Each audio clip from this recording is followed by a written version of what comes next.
O Catecismo em um ano.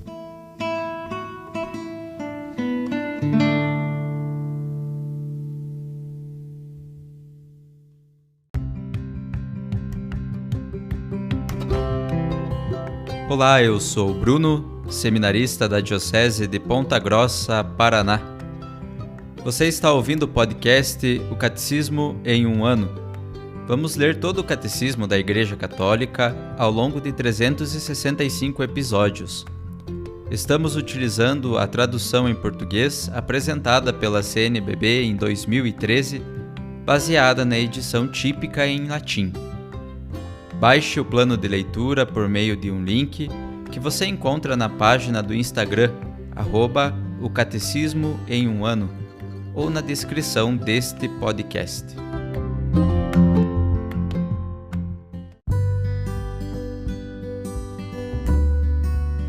Este é o dia 226 do podcast O Catecismo em um ano. Estamos lendo a terceira parte do Catecismo sobre a vida em Cristo, na primeira sessão, a vocação do homem, a vida no Espírito, no capítulo 1, a dignidade da pessoa humana. Leremos hoje os números 1776 a 1782.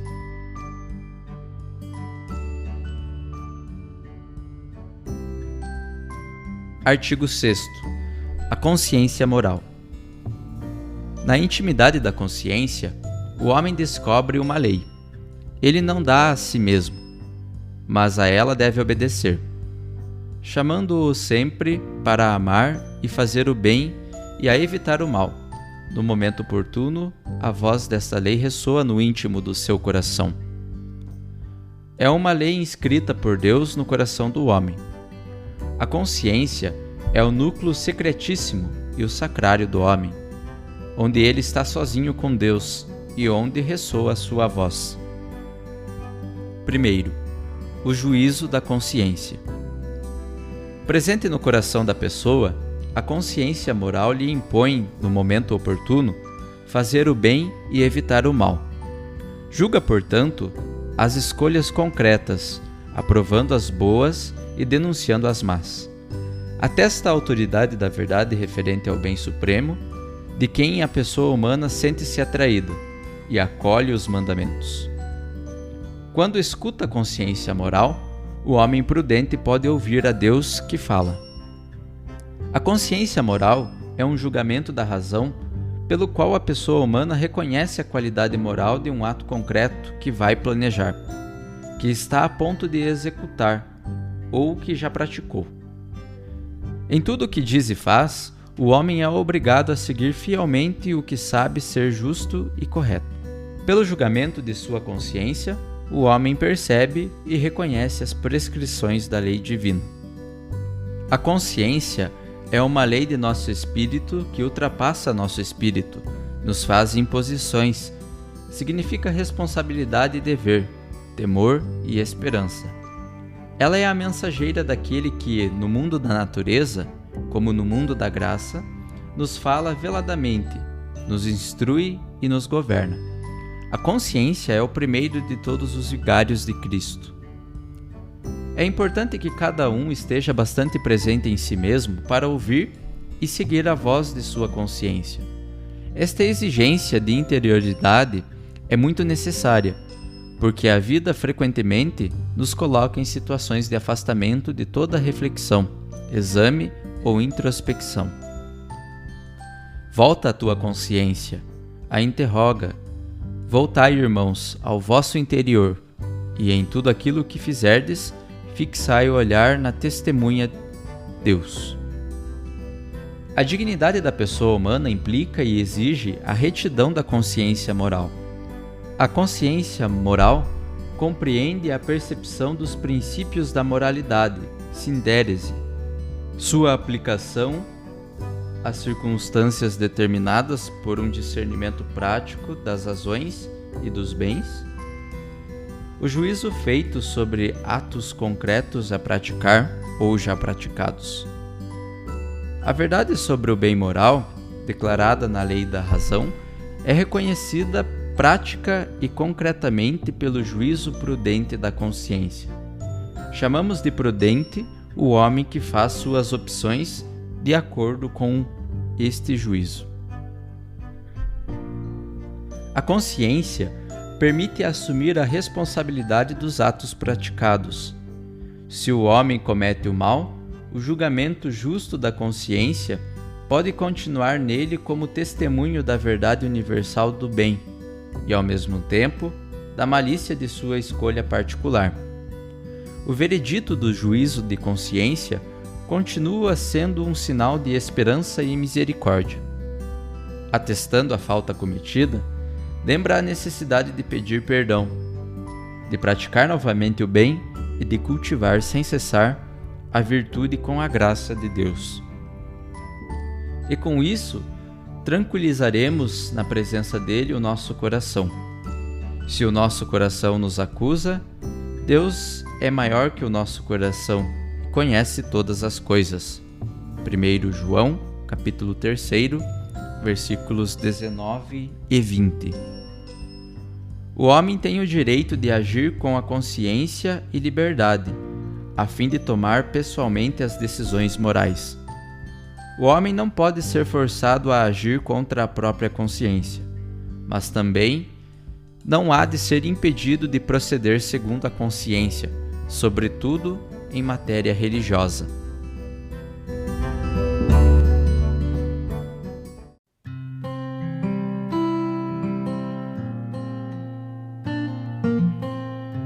Olá, eu sou Yuri, seminarista da Diocese de Ponta Grossa, Paraná. Como um comentário adicional ao episódio de hoje, vamos ouvir um discurso do Papa Bento XVI. Discurso do Papa Bento XVI aos participantes na Assembleia Plenária da Pontifícia Academia para a Vida, sábado 26 de fevereiro de 2011. Senhores cardeais, venerados irmãos no episcopado e no sacerdócio, prezados irmãos e irmãs, recebo-vos com uma alegria por ocasião da Assembleia Anual da Pontifícia Academia para a Vida. Saúdo de modo particular o presidente Dom Inácio Carrasco de Paula. Agradeço-lhe as amáveis palavras que proferiu. Dirijo a cada um as minhas cordiais boas-vindas. Nos trabalhos destes dias abordastes temas da atualidade relevante, que interrogam profundamente a sociedade contemporânea, desafiando-a a encontrar respostas cada vez mais adequadas ao bem da pessoa humana. A temática da síndrome pós-abortiva, ou seja, o grave mal-estar psíquico experimentado frequentemente pelas mulheres que recorrem ao aborto voluntário, revela a voz insuprimível da consciência moral e a ferida gravíssima que ela padece cada vez que a ação humana atraiçoa a vocação inata ao bem do ser humano que ela testemunha. Nesta reflexão, seria útil também prestar atenção à consciência, por vezes ofuscada, dos pais das crianças, que muitas vezes deixam sozinhas as mulheres grávidas. A consciência moral, ensina o Catecismo da Igreja Católica, é aquele juízo da razão mediante o qual a pessoa humana reconhece a qualidade moral de um ato concreto que vai praticar, que está prestes a executar, ou que já realizou.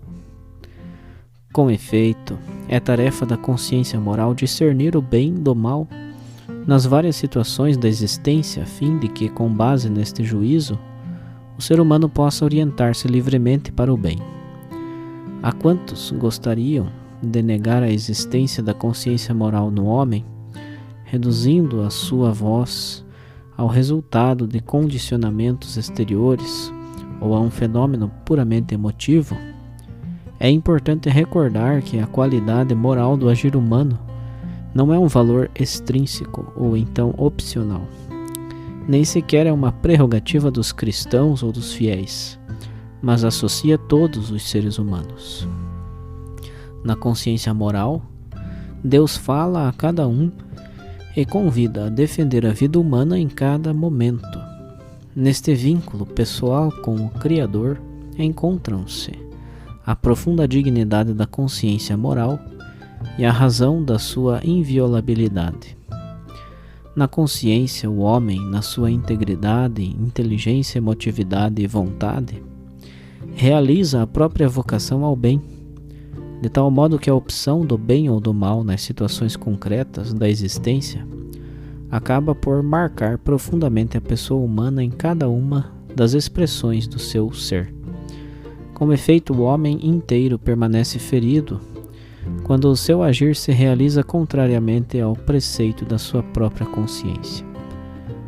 Todavia, mesmo quando o homem rejeita a verdade e o bem que o Criador lhe propõe, Deus não o abandona, mas precisamente através da voz da consciência, continua a procurá-lo e a falar-lhe, a fim de que reconheça o erro e se abra à misericórdia divina, capaz de curar qualquer ferida. Os médicos, em particular, não podem faltar à grave tarefa de defender a consciência contra o engano de numerosas mulheres que julgam encontrar no aborto a solução para as dificuldades familiares, econômicas e sociais ou para os problemas de saúde do seu filho. Especialmente nesta última situação, a mulher é muitas vezes convencida, às vezes pelos próprios médicos, que o aborto representa não apenas uma escolha moralmente lícita, mas até um gesto terapêutico necessário para evitar sofrimentos ao filho e à sua família e um peso injusto para a sociedade. Num contexto cultural caracterizado pelo eclipse do sentido da vida, em que se atenuou enormemente a percepção comum da gravidade moral do aborto e de outras formas de atentados contra a vida humana, exige-se dos médicos uma especial fortaleza para continuar a afirmar que o aborto nada resolve, mas mata a criança, aniquila a mulher e obceca a consciência do pai da criança, destruindo frequentemente a vida familiar. Todavia, esta tarefa não se refere unicamente à profissão médica e aos agentes do campo de saúde. É necessário que a sociedade inteira defenda o direito à vida da criança concebida e o verdadeiro bem da mulher que nunca, em qualquer circunstância, poderá encontrar a realização na escolha do aborto. De igual modo, será preciso, como é indicado pelos vossos trabalhos, não deixar faltar as ajudas necessárias às mulheres, que infelizmente, tendo já recorrido ao aborto, estão agora a experimentar todo o seu drama moral e existencial. São múltiplas as iniciativas no plano diocesano ou da parte de entidades de voluntariado individuais que oferecem apoio psicológico e espiritual para uma plena recuperação humana. A solidariedade da comunidade cristã não pode renunciar a este tipo de corresponsabilidade. A tal propósito, gostaria de evocar o convite dirigido pelo venerável João Paulo II às mulheres que recorreram ao aborto.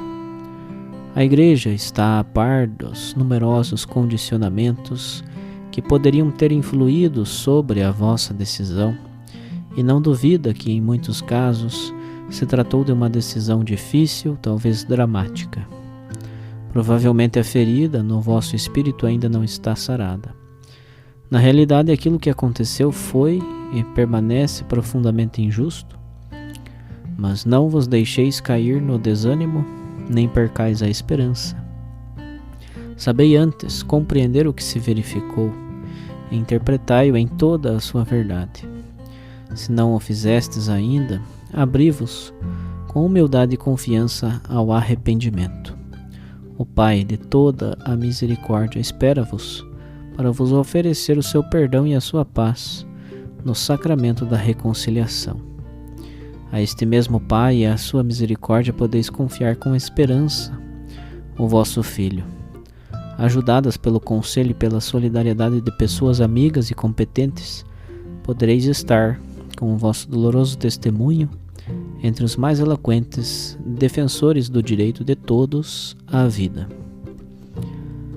A consciência moral dos investigadores e de toda a sociedade civil está intimamente implicada também no segundo tema-chave dos vossos trabalhos: a utilização dos bancos de cordão umbilical para finalidades clínicas e de pesquisa. A investigação médico-científica constitui um valor e, portanto, um compromisso, não só para os pesquisadores, mas para toda a comunidade civil. Daqui nasce o dever de promover investigações eticamente válidas da parte das instituições e o valor da solidariedade dos indivíduos na participação em pesquisas destinadas a fomentar o bem comum. Este valor e a necessidade desta solidariedade são evidenciados muito bem no caso da utilização das células estaminais provenientes do cordão umbilical. Trata-se de aplicações clínicas importantes e de investigações promissoras no plano científico, mas que, na sua realização, dependem muito da generosidade da doação do sangue do cordão umbilical no momento do parto e da adequação das estruturas para tornar realizável a vontade de doação da parte das parturientes. Por conseguinte, convido todos a vós a fazer-vos promotores de uma solidariedade humana e cristã verdadeira e consciente. A este propósito, muitos pesquisadores médicos olham justamente com perplexidade para o crescente florescimento de bancos particulares para a conservação do sangue do cordão umbilical, exclusivamente para o uso autólogo. Tal opção, como demonstram os trabalhos da vossa Assembleia, além de ser desprovida de uma superioridade científica real em relação à doação do cordão umbilical, debilita o espírito genuíno de solidariedade que deve animar constantemente a investigação daquele bem comum para o qual em última análise tendem a ciência e a investigação médicas. Caros irmãos e irmãs, renovo a expressão do meu reconhecimento ao presidente e a todos os membros da Pontifícia Academia para a Vida pelo valor científico e ético com que desempenhais o vosso compromisso ao serviço do bem da pessoa humana. Faço votos a fim de que conserveis sempre vivo o espírito de serviço autêntico que torna as mentes e os corações sensíveis ao reconhecimento das necessidades dos homens, nossos contemporâneos. A cada um de vós e aos vossos entes queridos, concedo de coração a bênção apostólica.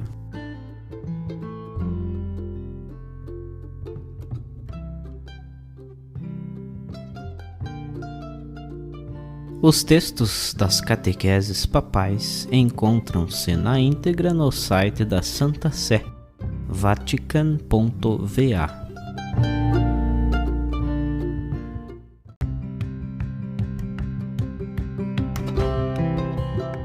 Você acaba de ouvir mais um episódio do podcast O Catecismo em um Ano. Continue nesse bom propósito de aprofundar o conhecimento e a vivência da fé católica e procure participar da sua comunidade. Rezemos por todos que estão fazendo esse caminho de leitura do Catecismo. Até amanhã!